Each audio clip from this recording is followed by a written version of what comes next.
welcome back to the Sanditon Chronicles. I'm Maureen, your host, and I would be a terrible Sanditon podcaster if I did not address the amazing announcement that we got this week. Huh? A season 2 and a season 3? How amazing is that? I mean, we knew season 2 was coming. It had to have been coming. But the season 3, I have to admit, is a little unexpected for me. I kind of thought that they were just going to go season 2 and end it. So it makes us wonder what we have in store. So I'm excited to tell you that with this new announcement, we can confess that this podcast will be lasting longer than we originally thought, which is great news. I am personally excited for it. I don't have coffee this week. I have tea, so I'm going to pour myself a little cup of tea because, little podcasting secret, I'm recording at night and I don't need to stay up all night long. So I am excited. I know you guys have to be just excited as I did. Sanditon Sisterhood, they did an amazing job with the Q&As, with the fundraiser that they did, the GoFundMe they did for the sand art. And I don't know if you saw it, but maybe I'll try to post it to my Twitter, and I'll put it in the link of the podcast description. But the Sanditon people, they hired I think it was PBS, hired a group to do sand art back to the Sanditon Sisterhood and to thank them. And so, while I consider myself a part of the Sanditon Sisterhood in the idea that I am part of the fandom, I'm not a part of that particular Twitter group, the handle, Sanditon Sisterhood. I am not, I don't help them run anything. I don't help them do anything. I'm not a part of it in that way. I'm a part of the Sanditon Sisterhood in the way that every single one of us is a part of the Sanditon Sisterhood, where I love them, I'm part of the fandom, and I'm advocating for more seasons. So, all that to say, I think that the actual group, the Sanditon Sisterhood, did a phenomenal job campaigning for this. And I am so, so glad they did. And I think that without a lot of their promptings, a lot of this probably wouldn't have been possible. So, thank you guys for that. Truly, truly, truly, thank you, Sanditon Sisterhood, for all of the work you put into getting us to season 2, for campaigning, for reaching out to the cast and crew, for doing everything that you did. You guys did so much. I don't even know if you realize how much you did, but thank you for doing all the work that you did. It's a big job. I only run a podcast, and that's a lot of work, so I can only imagine what you guys did. So, cheers to seasons 2 and 3. Now, today, as we get on with the show, today is our character dynamic, and we are going to be talking about Charlotte and Mary. So Charlotte Heywood, Mary Parker. Didn't really need to say their last names. You guys know exactly who I'm talking about. Now, we've done a character spotlight on just Charlotte, and last week we did a character spotlight on just Mary. So today, let's mash them together. Let's talk about what they meant to each other, about who they were to each other. And again, I'm trying a new thing where I'm not taking notes because I don't want to talk your ear off for 90 minutes. And did I mention I'm doing this at night while my children are sleeping? So I would like to not stay up until 4 in the morning talking to you, which I totally could, by the way. But, all right, so we meet Charlotte and Mary. Obviously, we meet them both right away. They are both an integral part of the story the entire time. The only episode Mary isn't fully in as much, I would say, is episode 6. Is she? I don't even think she's in episode 6 at all, because that's when they are in London, when they're going to find Georgiana. Yeah, I don't think she's in episode 6 at all. Correct me if I'm mistaken, because I know there are those Sanditon police out there who will correct me if I say any wrong information about it. Because I have to tell you, I haven't binge watched it in a while, which is making me feel sad and alone. But so she's been constant. She and Charlotte have both been focal points of the show the entire way through. Now, when Mary, and we've addressed this before. I think we addressed it a little bit last week when we talked about Mary, when she meets Charlotte and she's excited and she says, well, if you won't, then perhaps one of your daughters. I really think that the main reason that she suggests that is because Mary is so alone in Sanditon. She is. I think she loves Sanditon because it's her home, and because her husband loves it, and because, that's where her kids were born. That's where her kids are growing up. I'm sorry, my eye is itching like crazy. So I think she loves Sanditon. I really, really think she loves it. But I think you can love something and still be lonely. And I think that that's the case with her. I think she's genuinely, genuinely lonely in Sanditon. There is nobody else there for her, you know? And I think that when she comes up with the idea of having a daughter come and visit, I think that as you watch her face play out, she gets more and more excited. And I think when Charlotte is so excited to go, I think that kind of spurs something in Mary where she's like, all right, yes, this could work. I could have someone. And it was the oldest girl. So I think that right there kind of set them in motion to be kindred spirits, because Mary wanted it so bad, and so did Charlotte. Now, they may have wanted it for different reasons. Mary wanted it because she was lonely and wanted a friend, but I think Charlotte wanted it because she wanted to experience something outside her small sheltered life, her small sheltered village, where everyone knew everyone, and it was, I mean, let's face it, Willingdon is boring, I think, to Charlotte. And so I think that they both wanted it for different reasons, but the fact that they both wanted it so much, and it brought them both so much joy to have it, I think endeared them to each other right off the bat. I mean, that kind of joy is contagious. And I think that I think that that's what Mary was so excited about, was that, you know, we're coming home, and this girl is so happy to be coming home with us, and I'm sharing that joy. And so I like too that I think that in the carriage ride that we see on their way home, when Mary, she doesn't exactly chastise Tom. And again, we talked about this when we talked about Tom and Mary. So she doesn't chastise Tom, but she does say, you know, before our own children, Tom. You see the look on Charlotte's face as she looks at her. And I think that is the moment that Charlotte realizes, I understand this woman. I like this woman. I can get behind this woman. And just the way I think she kind of began to admire her from that moment. I think that she liked Mary before him, because how can you not like Mary? I mean, she's kind, she's generous, she's sweet, she's loving, she's passionate about the things that she loves. So I think Charlotte liked Mary right off the bat, but I think that it was that moment that actually endeared her to Mary, because I think she actually understood Mary in that moment. I would dare to say that I think that she saw a bit of her mom in Mary. Not that she viewed Mary as a mother figure, because I don't think she did. I think that Mary was her friend through and through. But I think that the relationship that her parents had was very similar to what Tom and Mary had, except for her father was a bit more responsible than Tom was. So I think but she saw that spark, that authority in Mary that her own mother had, I think. And I'm not going based off of a whole lot there. I'm just going based off of what Charlotte is, who she is, the personality she has. And yes, that could come from her father, like Elizabeth Bennet's comes from her dad. But I think that they're a close-knit family, and I think that I almost called her Elizabeth, that Charlotte has picked up a lot from her mom. I think that her mom is someone who could be respected, because, you know, she's got all these kids. She's got to have some sort of authority, right? And I think that, again, I don't think that Mary is ever a mother figure to her, but I think that seeing Mary have that kind of authority in her marriage, seeing Mary have that kind of pull in her marriage, I think it makes Charlotte breathe a breath of fresh air, like, okay, I can be myself around this woman, as opposed to a typical married wife at that time who had to be a certain way, who had to do a certain thing, who was subservient to their husbands, who they expected their guests to behave a certain way. And I think that she understood in that moment that Mary wasn't going to expect that of her, because Mary was so genuine and Mary was so pure. Mary just liked people for who they were. And I think that was another aspect that Charlotte was able to detect in her character right then. And I know that might seem like a stretch to some, but I mean, when you see a woman talking to her husband so freely like that, you can get especially back then, you can get a sense for what kind of character she has. I think Charlotte picked up on that.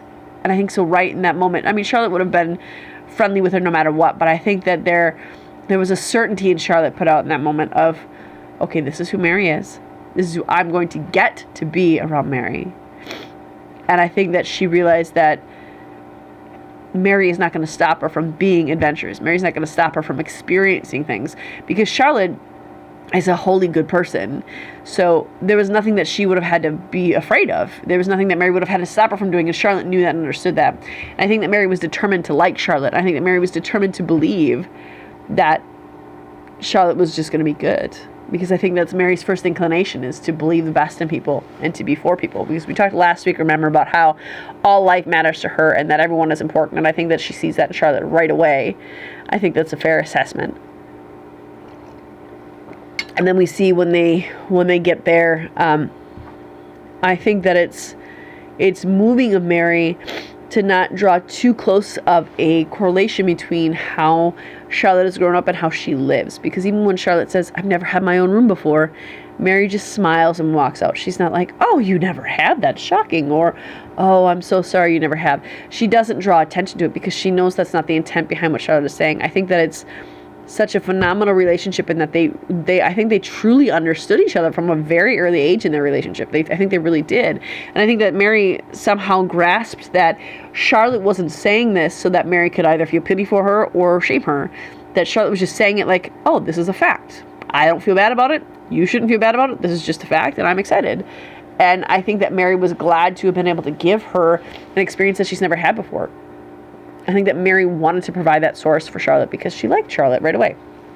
And the more they talk, the more you can kind of see that, right? When she says, you wouldn't be afraid to dance with a shopkeeper or shop owner, would you? Well, no, of course I wouldn't. So there is that aspect to it.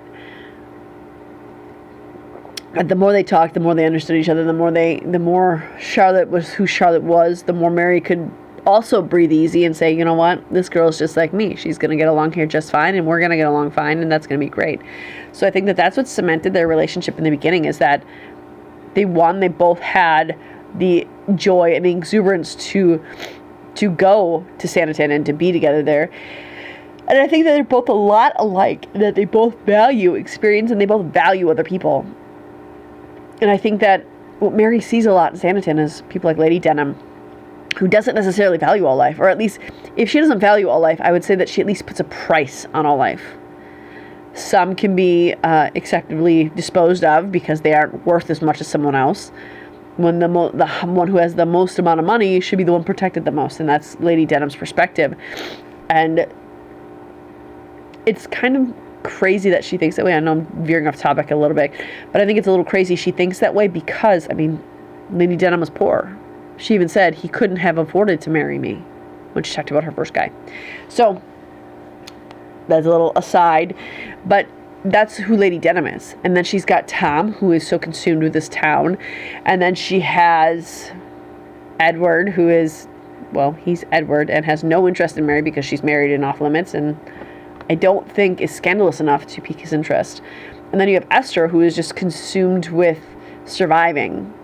So that's who she's surrounded by. And then she has this girl come in here, fresh-faced, wanting to experience everything, finding joy in the things that Mary finds joy in. Because I think Mary really does find joy in Sanditon. I think that she really is impressed with what they've done there. I think she's impressed with, I think she's really proud, rather, of the bathing machines, of the way Sanditon is being built, the fact that her husband is in charge of all of it. I think she's genuinely proud of that.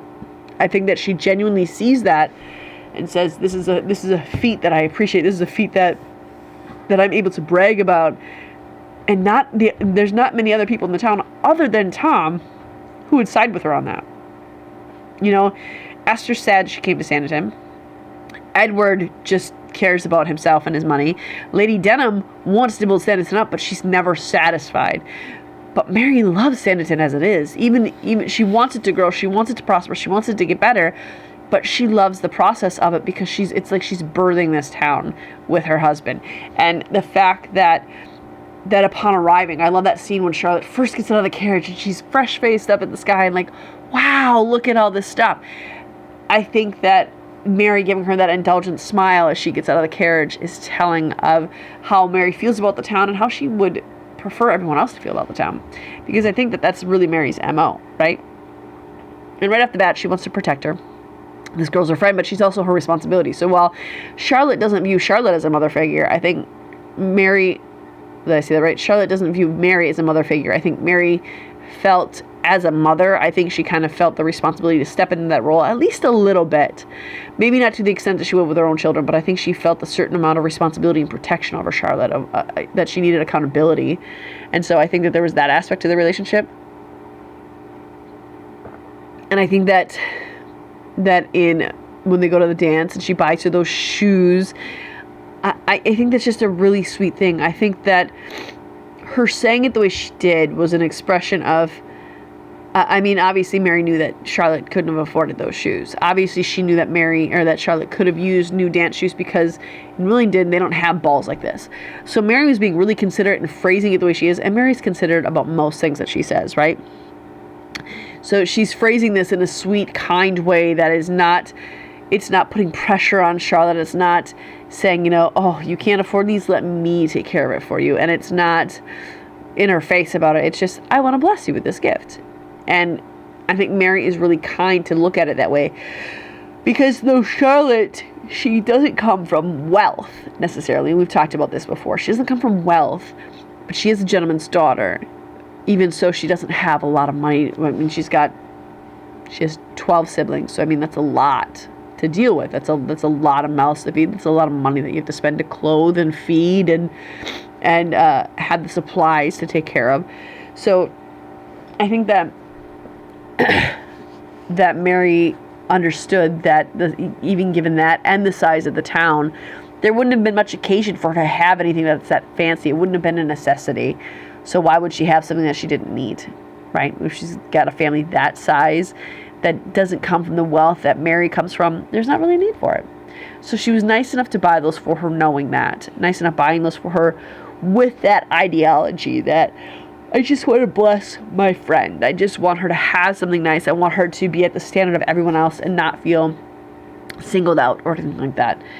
And she's friends enough with Charlotte. She likes Charlotte enough that that she pushes her to have relationships with other people in the town. And honestly, I think that's kind of twofold. I think that is partly, I want you to experience everything, including new friendships, new relationships. But I think it's also, there's a higher chance that you'll come back to this town to see me, to be friends with me, to maintain this relationship if you have other connections here as well. Little did she know how close the connection could have gotten with poor Sydney, who I'm hoping, if not in season 2, we will see him in season 3. I mean, that has to be it, right? It has to be it. I can't let myself talk about that, or I will talk about that the entire episode. So, I think that's twofold with her. I think it's her, because when Esther comes up to them and says, I was hoping, I was getting bored of my own company. I was hoping you'd walk with me. And she says, well, Charlotte, go ahead. So, pushing her to have those relationships. And it wasn't really like shoving her in the path. It was, well, Charlotte, can you? Again, it's Mary giving the option, putting it in her court to make the decision of yes or no. Mary doesn't force anything on anybody. And I think Charlotte really appreciates that, because for a woman at that time, being told what to do was commonplace. Being ushered from here to there was commonplace. Being dependent on other people was common, and it was expected. Excuse me, I have a little tickle in my throat. So I think that Charlotte probably appreciated that was the avenue that Mary took to get her to go out with other people, to experience other things. And I think that Mary understood too that experiencing other things meant experiencing relationships. You couldn't just have that with one person. And Mary is not selfish enough to hoard Charlotte to herself.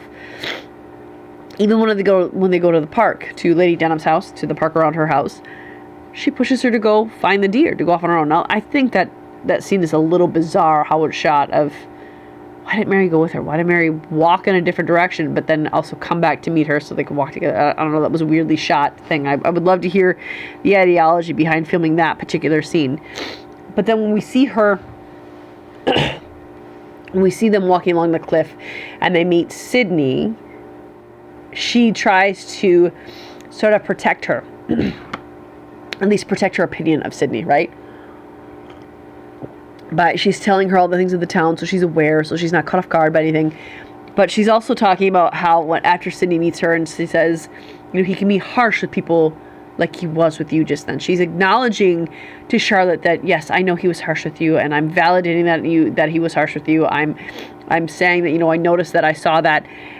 But she also wants her to be protected from what Sydney usually does, because Sydney puts up this armor, and I think Mary knows that even better than Tom, because Mary's more perceptive, not because Tom's incapable, but because Mary is intentionally perceptive. Mary watches on purpose, and so she knows that Sydney's behavior is armor. Sydney's behavior is something put on, and I think from early on, that Mary would like to see Charlotte with Sydney. And I don't think that's my friend, she could marry my brother-in-law. I think it's, she sees something in Charlotte that would be good for Sydney.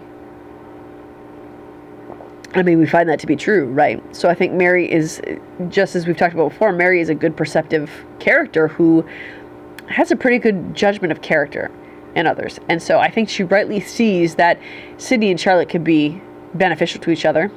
They could be good together. And so she's trying to protect Charlotte's viewpoint of Sydney from the get-go. She wants to ensure that she doesn't look at him too harshly. And that's not just because it's going to reflect on her family. That's also because I think she feels like they could be a good match. And she wants to make it as smooth as possible, right? So I think that's why she defends Sydney, but I think she's also protective of Sydney. Obviously, there's that in there. I would be remiss to not say that I understand that there is some protection of Sydney in there.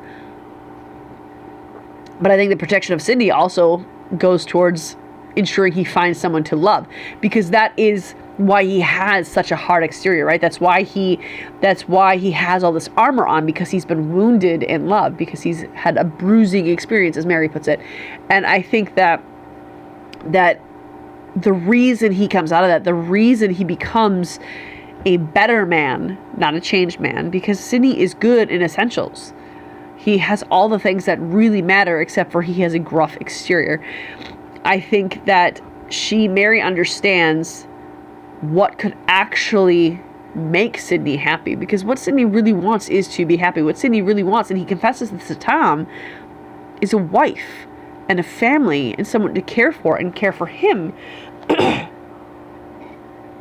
So that's what he truly wants. And I think Mary rightly understands that if given a chance, they could be great together, but also Charlotte could help him and he could help Charlotte, because he has the means to give Charlotte the adventure she wants, but Charlotte has the emotional capacity and the personality that's strong enough to not be walked over, and to also pull him out of his cave almost, you know?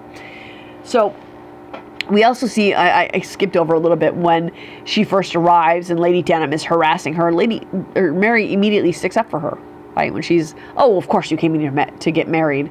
Oh, Lady Denham! And I just, there's something about the way Kate Ashfield says her name that I just love. And it's more than once you hear her say it in the exact same tone, and I just love it. I'm excited we get to hear it again and again and again. So there is that aspect that, you know, she was protective over Charlotte basically from the get-go. She wanted to ensure that she had a lovely time, but she wanted to ensure that nobody else was allowed to walk over her too, because I think that her protective instincts kicked in, not just because she was a mother, but also because she felt obligation is not the right word. What word am I looking for here? She felt the need to protect Charlotte's experience as well as protect Charlotte herself.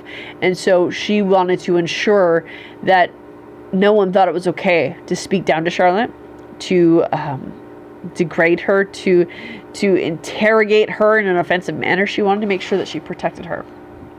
And I love how when they get in episode 2, when they get that the pineapple invitation, we talked about this in our episode 2 recap, but Charlotte said, "How extraordinary," or something like that. And Mary says, "Yes, and how very unlike Lady Denham. I wonder what she's up to." That grabs Charlotte's attention,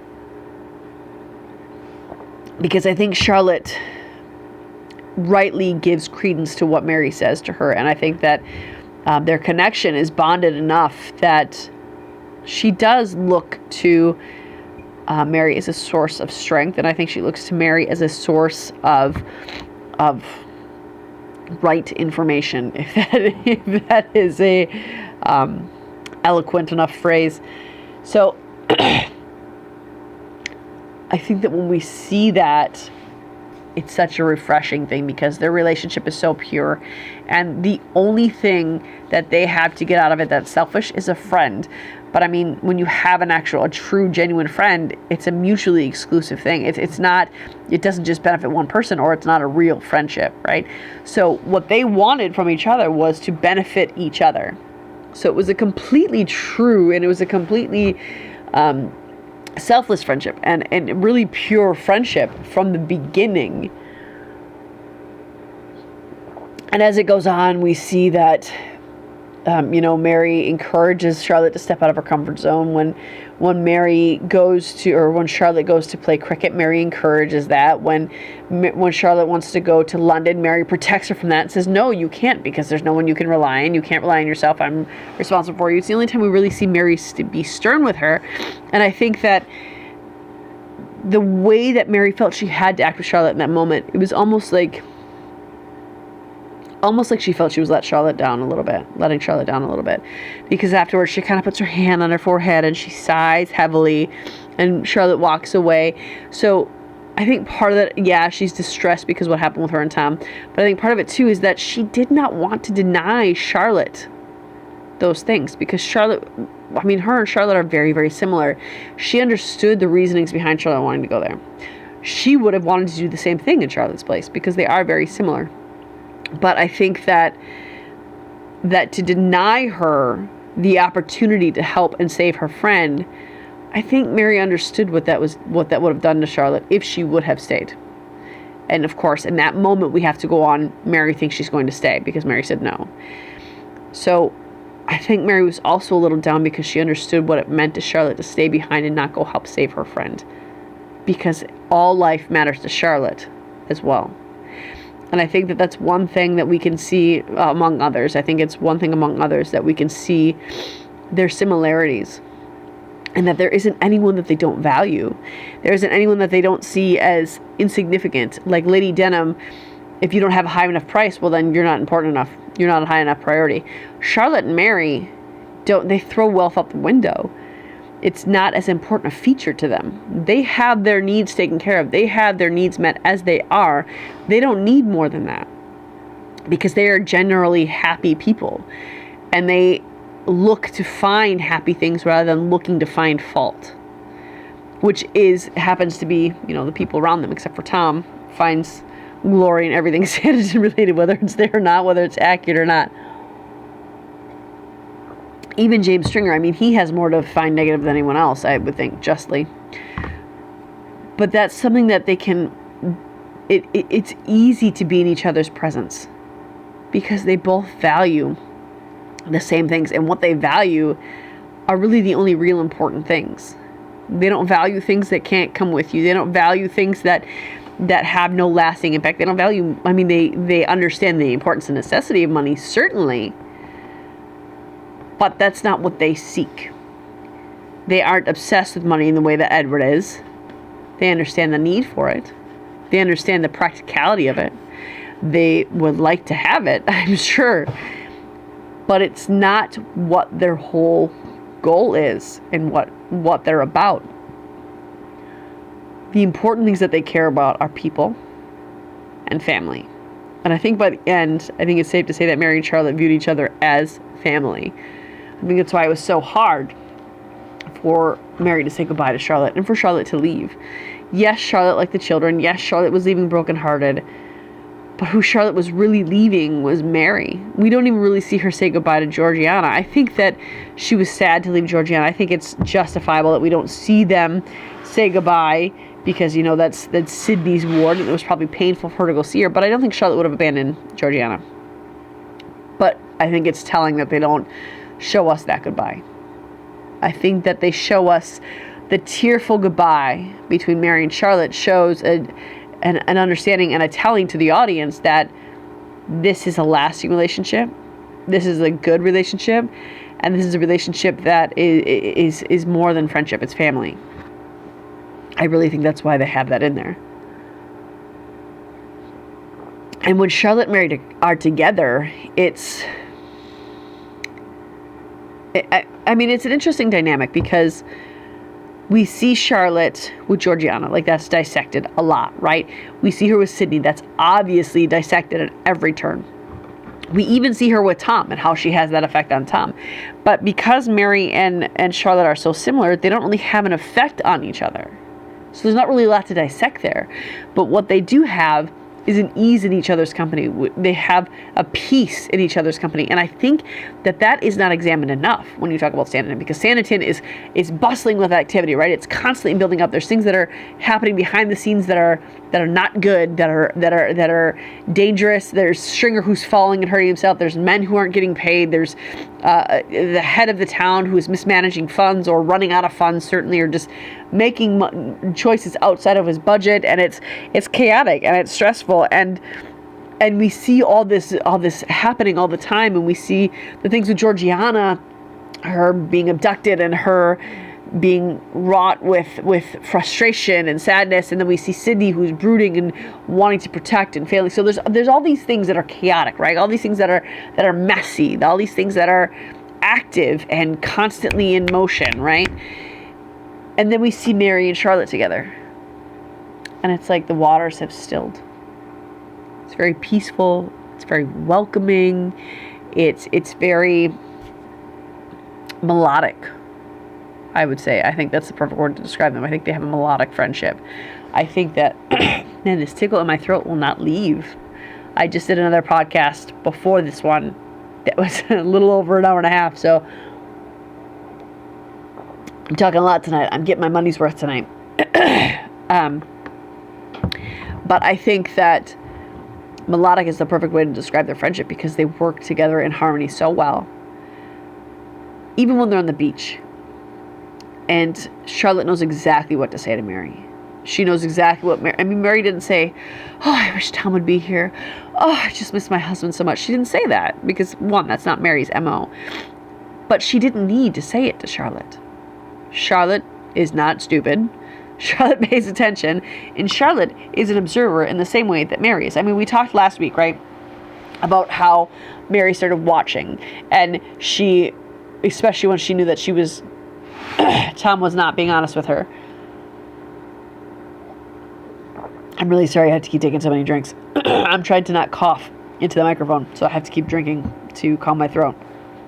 So we know that Mary is a watcher. We know that Mary watches people. She studies people. She watches their reactions, and she knows when to step in because she watches.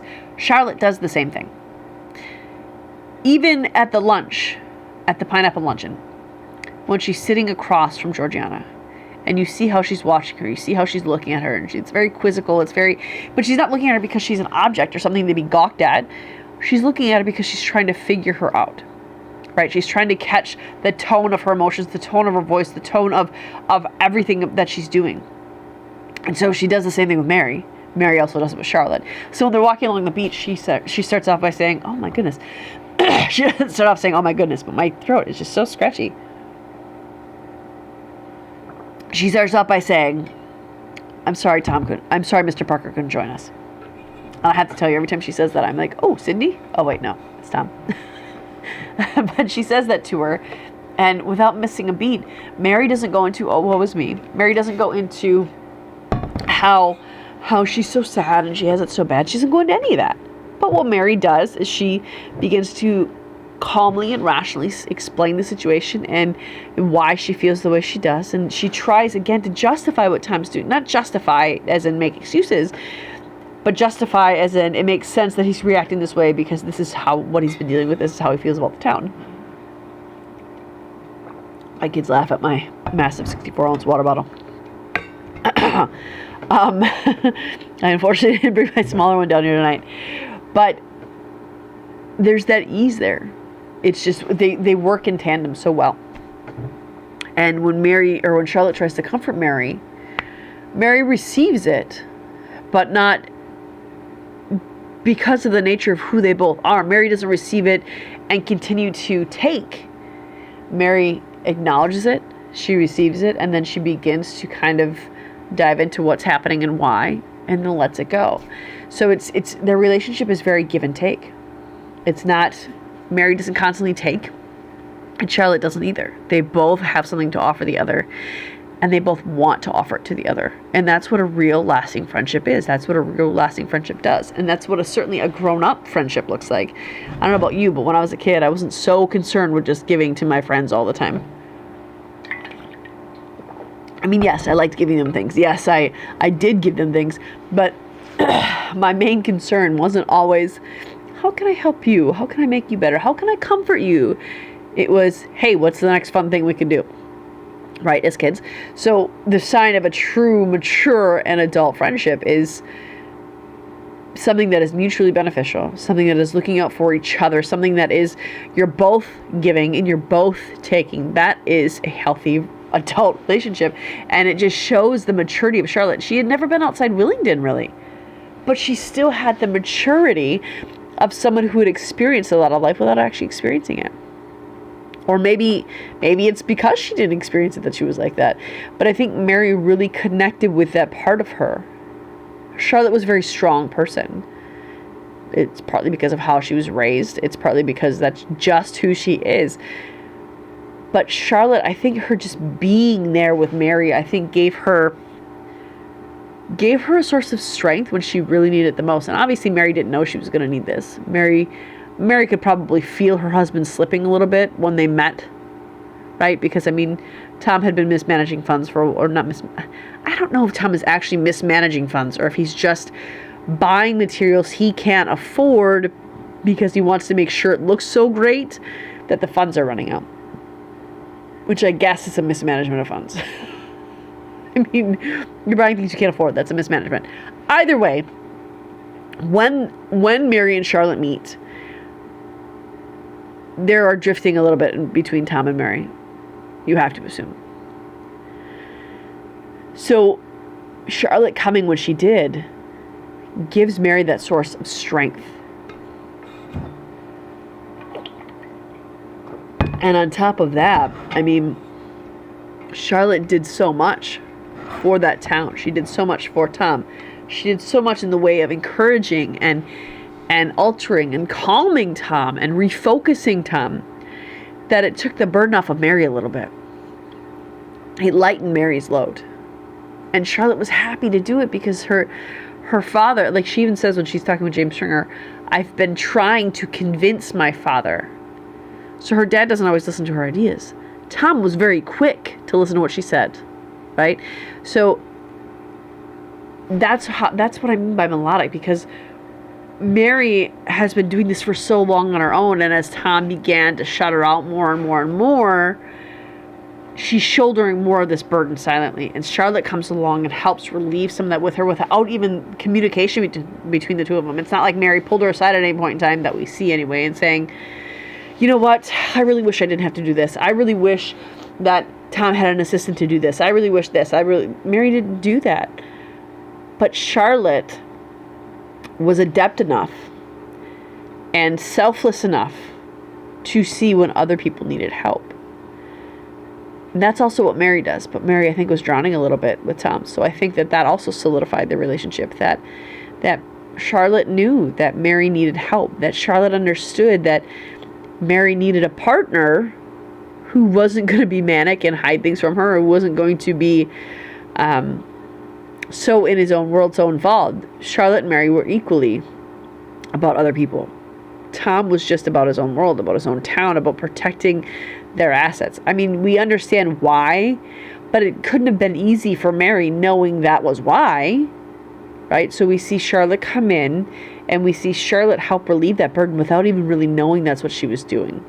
But it was just instinctual that she did that. And I think that her knowing that just says a lot about how much she loves other people. And I think to get in good with Mary, all you really need to do is love people. Because that's Mary's whole MO, was loving people, finding value in other people, acknowledging that other people have value, and standing up for the people who can't stand up for themselves. And that's what Nora, that's what Charlotte did too. I mean, look at what Otis came. She felt she was standing up for the black man who was being punished for the color of his skin.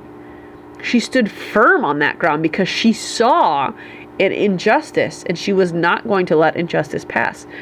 Mary, though, in a quieter tone, did the same thing. And what you can kind of see is that Charlotte would become Mary, because Mary has the same ideals as Charlotte, right? She does not like injustice, and she values all life. She values all people.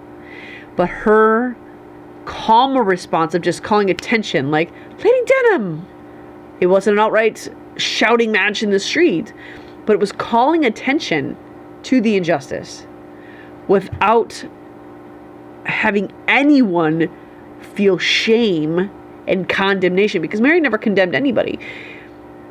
That came with time, that came with maturity, that came with being in the world. And I think that as Charlotte matures and as Charlotte is put in the path of Mary and she's put in this position of being able to grow in the world and mature, she is going to eventually get to that point where she's not having screaming matches in the street. I mean, I'll kind of miss those. I hope that her and Sydney maintain that passion of fighting all the time. But that's just another aspect of how alike they are. And I think that the other aspect to their relationship is it was like a mentor relationship, right? Where Mary was kind of mentoring Charlotte of really the right way to be a woman, the better way to be a woman, actually. You know, I think that at that time there was probably, you could probably argue what the right way to be a woman was in that time period. But I think Mary took on the role of mentoring Charlotte, of teaching her the right way to be, of teaching her the good way to be, which is to be heard, to be yourself, to be kind, and to love others. Those are the most important things I think that Mary saw as being a woman, as being a wife. I think she felt you needed those things. I think she felt you needed those things as a human being. But there wasn't a lot of resources for women to hear that, to see that, to act on that.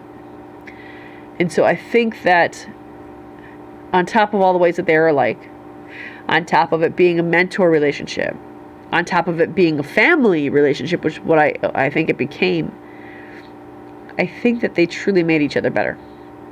I think that Charlotte's presence there brought a certain amount of confidence to Mary, that as Tom kind of pushed her away, I think she began to lose a bit of her confidence. But with Charlotte there, being so vocal about injustice, being so vocal about what she felt, I think it lent a certain amount of strength to Mary. I think it lent a certain amount of courage that she had been slowly losing. I picture kind of like seeping out, but it wasn't fully gone, because it's part of who Mary is. And I think Charlotte was the one to bring that back to her. And so when we see how overjoyed Mary is when Sydney is going to propose, let's call it what it is. That's what he was going to do. We can see that's what he was going to do. We can hear it in the beginning of the proposal. That is what he was going to do. And everybody knew that's what he was going to do. Right? So Mary's overjoyed. And I don't think it's just that. I think there is a level of, oh, Sydney's not going to be alone. And, oh, she's perfect for Sydney. I think there's a level of, my friend is going to maintain being my friend forever now. We're linked permanently. I think there's a joy to that. A joy that, oh, thank God you get to stay.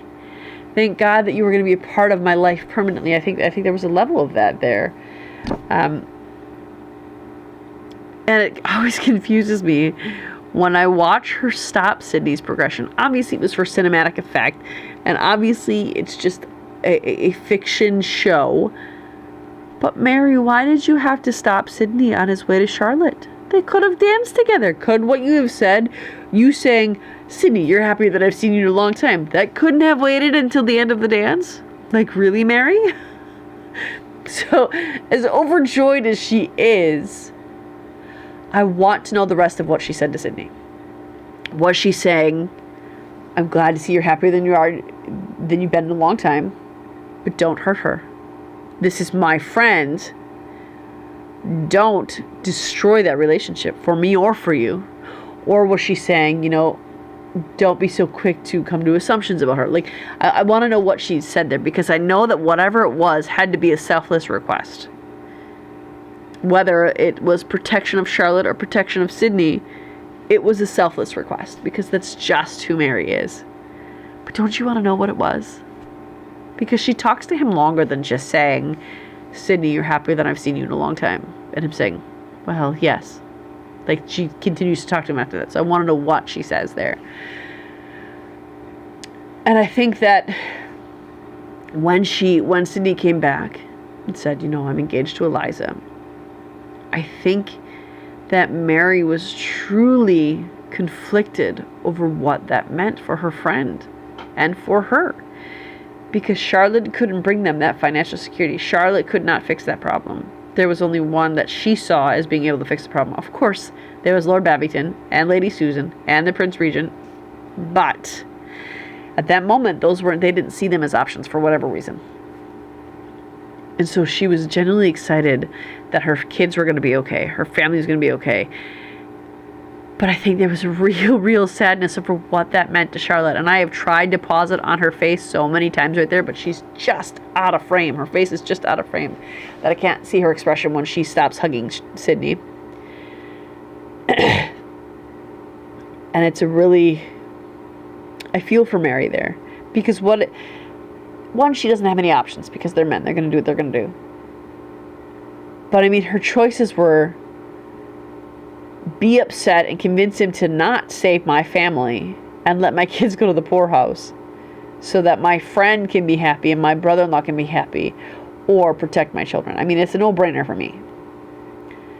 And I think it pained Mary to have to make that decision as much as it pained Charlotte to see that that was the decision being made by Sydney.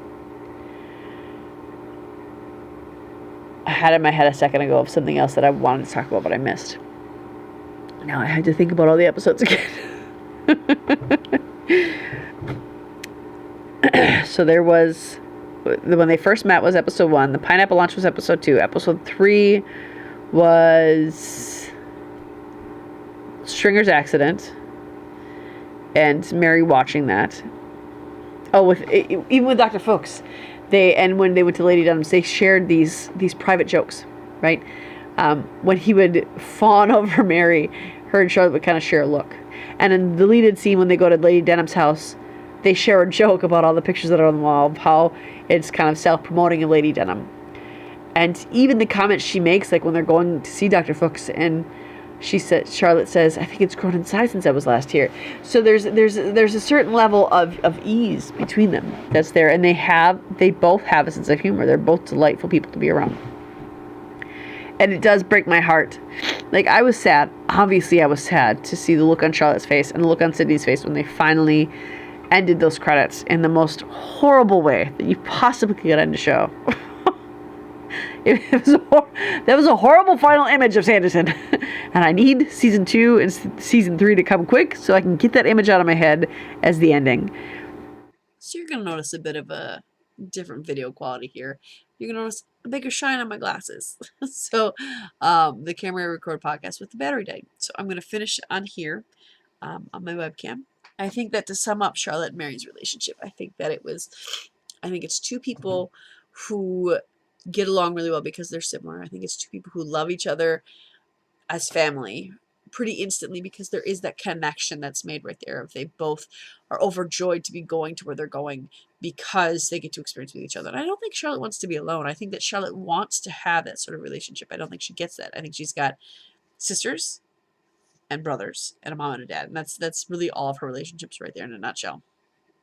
So I think that for her to have Mary, for Mary to be excited to have her was something novel for her because she has sisters that she's got to divide her time between, right? The parents have to divide their time and their affection amongst all these kids.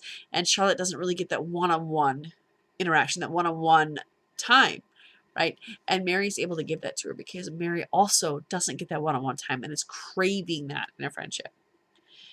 And I really think that they are a good example of a pure friendship, an adult relationship that is healthy and that is good and beneficial. And really, I think it's a great depiction of what our friendships, what we should aspire to. I think those are relationship goals, really, for friends.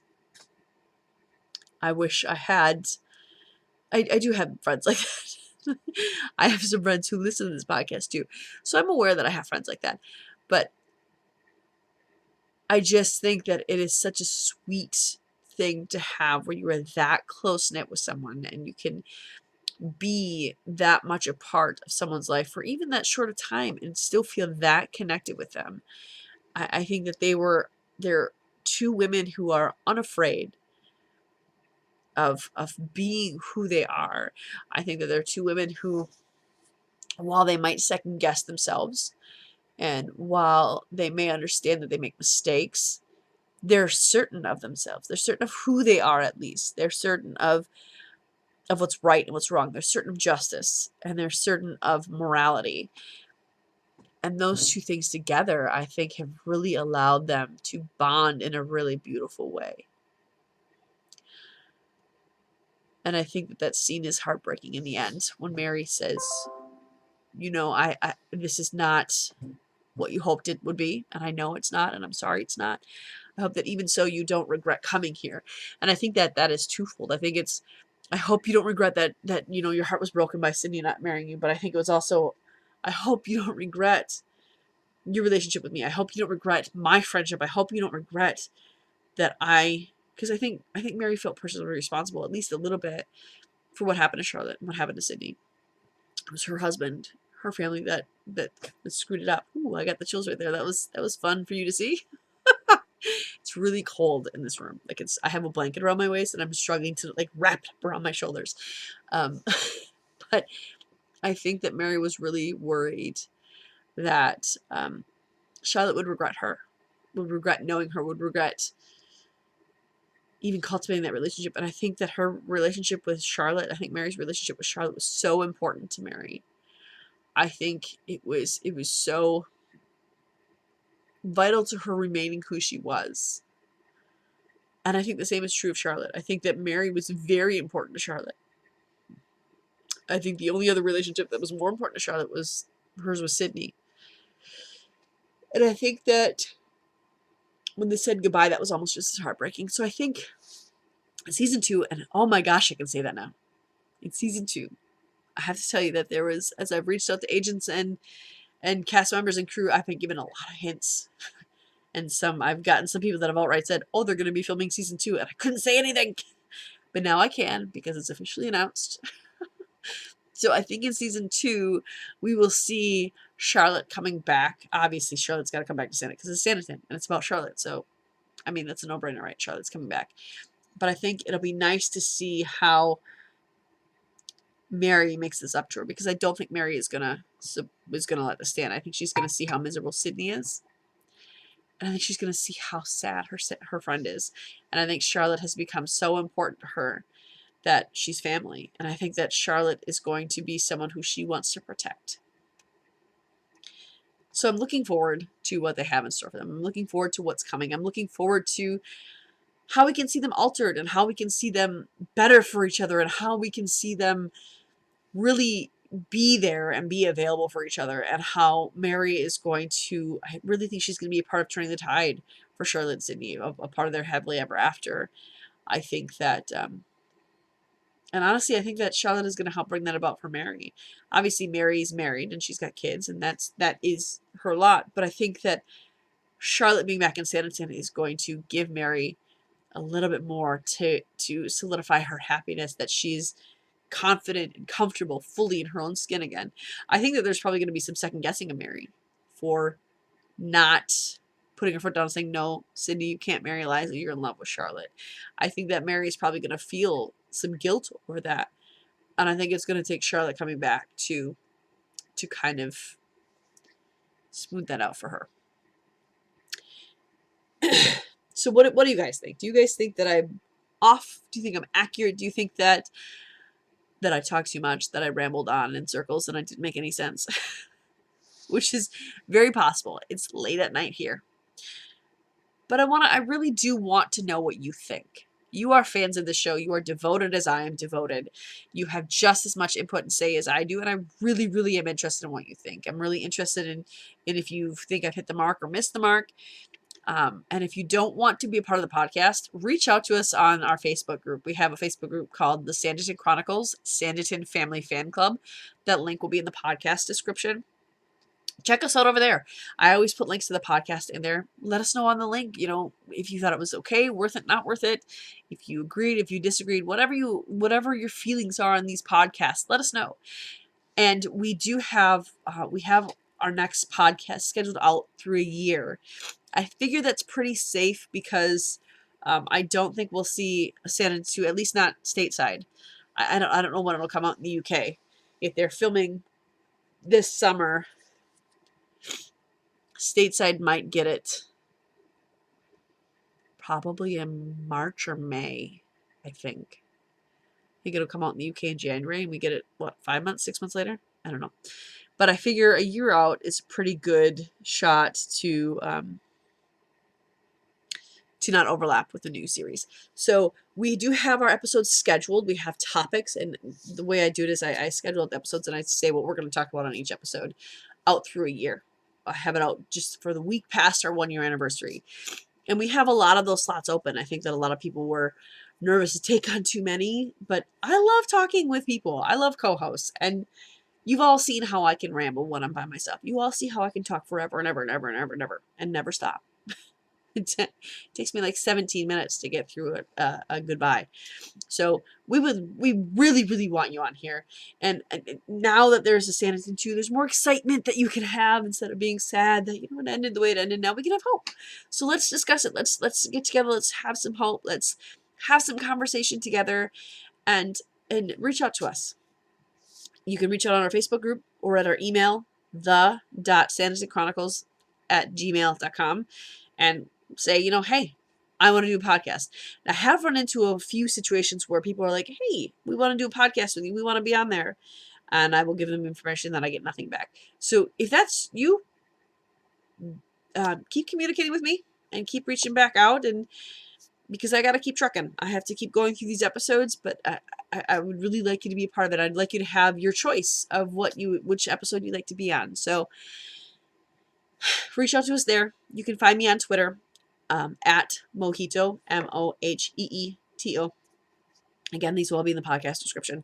And I regularly post some things from our Facebook group and some random things that I find interesting, and the podcast is always on there. So we're looking forward to hearing from you. We're looking forward to talking with you. We're looking forward to just doing this with you and moving forward. We're moving forward. I'm just so excited about this, guys. I hope you guys are as excited as I am, but I mean, how can you not be? So on that note, I'm going to say goodbye. I've talked your ear off long enough. I'm going to say goodbye, and I'm going to thank you for watching and thank you for listening. And next week is our live episode. Now, if you don't know, if you aren't a part of our group on Facebook, you don't have any idea that we've started another podcast. And when I say we, when I'm on here, by the way, I have a group of, there's 3 other girls with me. There's 4 of us total who run the Sanditon Chronicles Facebook group. I'm the owner of the Sanditon Chronicles. I'm the owner of this podcast. I'm the owner of the group. But with the other 10 Facebook groups that we run, we're all under the same umbrella. So we've included the Sanditon group under that umbrella, because we're all kind of like a family. We all run this together. We've been doing this for a year together. There's, I think, a total of 9 core members that all do all the groups together. And so we are starting another podcast. And it's all based on the 10 groups other than the Sanditon Chronicles that we do. And check out our Facebook page for more on that information. My point is, next week is our live episode. Okay. Now we have an interview with a cast member for our other podcast on the same day. So you'll get us multiple times that day. But our live podcast will take place at, I believe, 1:30 Central Time. I am in Central Time Zone, so if you ever hear me say a time, it is my time zone, which is Central Time Zone. I'm in the Midwest. So podcasts, we try to get them out at noon Central Time every Sunday. I had it in schedule them the night before, but this live one, the live ones will never be out at noon because I have church. So I don't get done with church until at minimum noon, my time. So the live video will come out at 1:30 p.m. Central Standard Time on Sunday, the 16th. We would love for you to call in. We're going to do our podcast live on Podbean. At the same time, we'll be doing it live on YouTube. That's coming up. So be ready for that. 1:30 p.m. Central Time. Be ready to come on. Be ready to talk with us. Be ready to share your theories and what you think is going to happen, because our live videos are all about a free-for-all. There is no subject matter planned for the live videos. We're just going to talk about our favorite things about Sanditon. And now that a season 2 and 3 are coming out, we're going to talk about our theories for that. And we would love to hear what yours are. It's a free-for-all. Come and join us for that. And we will see you next week for our live show. Bye, guys. Thanks for hanging in there with me. We'll see you later.